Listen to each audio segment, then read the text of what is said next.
ជំរាបសួរបងប្អូនទាំងអស់គ្នាសូមស្វាគមន៍មកកាន់វីដេអូថ្មីសម្រាប់វីដេអូនេះដែរខ្ញុំនឹងបង្ហាញបងប្អូនអំពីរបៀបនៃការបង្កើន Subscriber នៅលើ Channel YouTube សម្រាប់បងប្អូនដែលចង់ឲ្យ Channel YouTube របស់បងប្អូនមាន Subscriber ច្រើនបងប្អូនអាចធ្វើតាមវីដេអូនេះបានសម្រាប់ការធ្វើនឹងដែរគឺអត់ពិបាកទេបងប្អូនគឺយើងគ្រាន់តែត្រូវការ link Channel YouTube របស់បងប្អូនចូលទៅផាននៅក្នុង website គឺជាការស្រេចហើយសម្រាប់ការធ្វើនឹងដែរគឺខ្ញុំធ្វើនៅក្នុង website ខ្មែរ SMM អញ្ចឹងដើម្បីកុំឲ្យខាតពេលយូរយើងចូលមកធ្វើទាំងអស់គ្នាតែម្ដងជាដំបូងបងប្អូនអាចចូលមកក្នុង Channel YouTube របស់បងប្អូនដើម្បីចូលមកយក link ជាមុនសិនឧទាហរណ៍ថាសម្រាប់ខ្ញុំគឺខ្ញុំចូលមកក្នុង Channel YouTube បែបនេះហើយបន្ទាប់មកទៀតបងប្អូនឃើញត្រេប3ដែលនៅខាងស្ដាំដៃហើយនៅខាងលើនឹងអត់បងប្អូនចុចនៅលើត្រេប3នឹងមកហើយបងប្អូនបន្តចុចនៅលើពាក្យ share បន្តមកទៀតបងប្អូនបន្តចុចនៅលើពាក្យ copy link នឹងមកដើម្បី copy link បន្ទាប់ពី copy link ហើយបងប្អូនអាចចេញពីក្នុង Channel YouTube របស់បងប្អូនដើម្បីចូលទៅក្នុង website វិញម្ដងសម្រាប់របៀបនៃការចូលទៅក្នុង website នឹងដែរគឺបងប្អូនចង់ចូលតាមរយៈ Chrome ក៏បានឬមួយក៏បងប្អូនចូលតាម Safari ក៏បានឬមួយក៏បងប្អូនអាចចូលទៅតាម Google ក៏បានដែរបងប្អូនឧទាហរណ៍ថាសម្រាប់ខ្ញុំចូលតាមរយៈ Google របស់បងប្អូនអញ្ចឹងបងប្អូនចុចលើ Google មកបន្តមកទៀតបងប្អូនគ្រាន់តែ search ពាក្យថាខ្មែរ SMM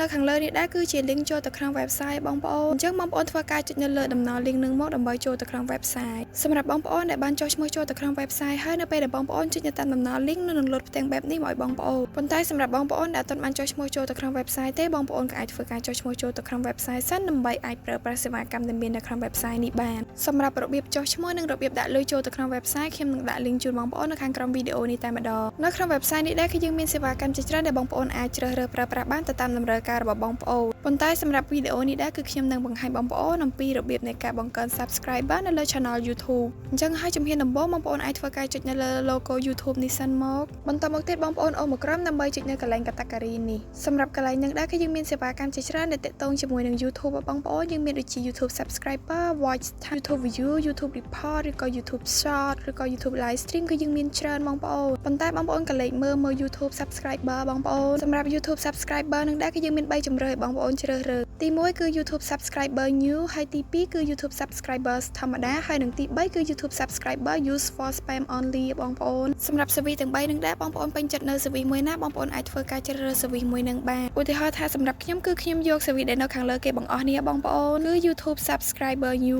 បងប្អូនបន្តមកទៀតបងប្អូនមើលនៅកន្លែង service សម្រាប់កន្លែង service នឹងដែរគឺបងប្អូនធ្វើការជ្រើសរើសសេវាកម្មបន្តទៀតសម្រាប់កន្លែងនឹងដែរគឺបងប្អូនធ្វើការជ្រើសរើសសេវាកម្មណាមួយដែលបងប្អូនពេញចិត្តឬក៏សេវាកម្មណាមួយដែលបងប្អូនចង់ប្រើប្រាស់បងប្អូនគឺយើងមាន5ជម្រើសឲ្យបងប្អូនជ្រើសរើសតែម្ដងអញ្ចឹងសម្រាប់សេវាកម្មទាំងអស់នេះដែរបងប្អូនពេញចិត្តនៅសេវាកម្មមួយណាបងប្អូនអាចធ្វើការជ្រើសរើសសេវាកម្មមួយនឹងបានទៅតាមតម្រូវការរបស់បងប្អូនផ្ទាល់បើសម្រាប់ខ្ញុំគឺខ្ញុំជ្រើសរើសសេវាកម្មដែលនៅខាងលើគេបងអស់នេះបងប្អូនគឺសេវាកម្មដែលមាន ID កូដ10កូដ320ហ្នឹងបងប្អូនហើយសម្រាប់សេវាកម្មនឹងដែរគឺបងប្អូនរងចាំរយៈពេលត្រឹមតែ39នាទីបន្ទាប់ពីបងប្អូនចុច submit ហើយចំណុចបន្តមកទៀតបងប្អូនមើលនៅកន្លែងប្រអប់ link សម្រាប់ប្រអប់ link នឹងដែរគឺខ្ញុំនឹងធ្វើការផាស link ដែលខ្ញុំបាន copy ពីដើមវីដេអូមកបងប្អូនសម្រាប់បងប្អូនដែលអត់បាន copy link ទេបងប្អូនក៏អាចចូលទៅក្នុង channel YouTube របស់បងប្អូនដើម្បីយក link យកមកផាសនៅក្នុង website នេះវិញបងប្អូនហើយសម្រាប់របៀបនៃការផាស link នឹងដែរគឺអត់ពិបាកទេបងប្អូនគឺយើងគ្រាន់តែសង្កត់ទៅលើប្រអប់ link នោះនឹងលោតអក្សរផាសមកអញ្ចឹងនៅពេលដែលបងប្អូនចុចផាសគឺបងប្អូនអាចផាស link នឹងបានហើយបន្ទាប់ពីផាស link ហើយបងប្អូនមើលបន្ទាប់នៅកន្លែង quantity សម្រាប់កន្លែងនឹងដែរគឺបងប្អូនធ្វើការដាក់ចំនួន subscriber ដែលបងប្អូនចង់បានសម្រាប់កន្លែងនឹងដែរគឺបងប្អូនអាចដាក់បានចាប់ពី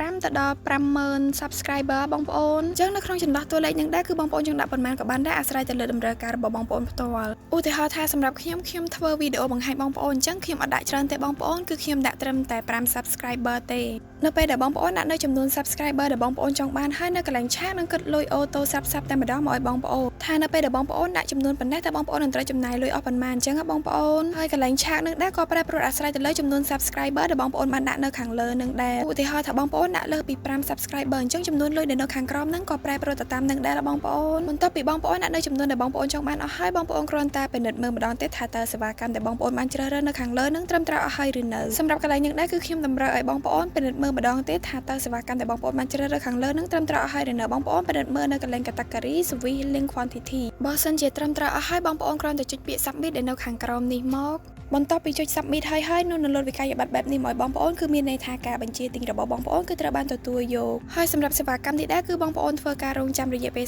39នាទីបន្ទាប់ពីបងប្អូនបានចុច submit ហើយប៉ុន្តែនៅក្នុងកំឡុងពេលរងចាំនឹងដែរគឺខ្ញុំអត់តម្រូវឲ្យបងប្អូននៅក្នុង website នឹងទេគឺបងប្អូនអាចធ្វើការ clear website ចេញបានហើយវីដេអូអំពីគន្លឹះនៃការបង្កើន subscriber នៅលើ channel YouTube ក៏បញ្ចប់តែត្រឹមហ្នឹងសម្រាប់បងប្អូនដែលអត់ទាន់នៅត្រង់ចំណុចណាទេបងប្អូនក៏អាចត្រឡប់ទៅមើលវីដេអូពីដើមមកវិញបានណាបងប្អូនហើយក៏សូមអធិស្ឋានបងប្អូនទាំងអស់គ្នាចំពោះពាក្យសម្ដីលើសលួសឬក៏មិនសមរម្យនៅត្រង់ចំណុចណាឬក៏សម្លេងរំខានណាមួយសូមអរគុណបងប្អូនទាំងអស់គ្នាសម្រាប់ការទស្សនាជួបគ្នានៅវីដេអូក្រោយ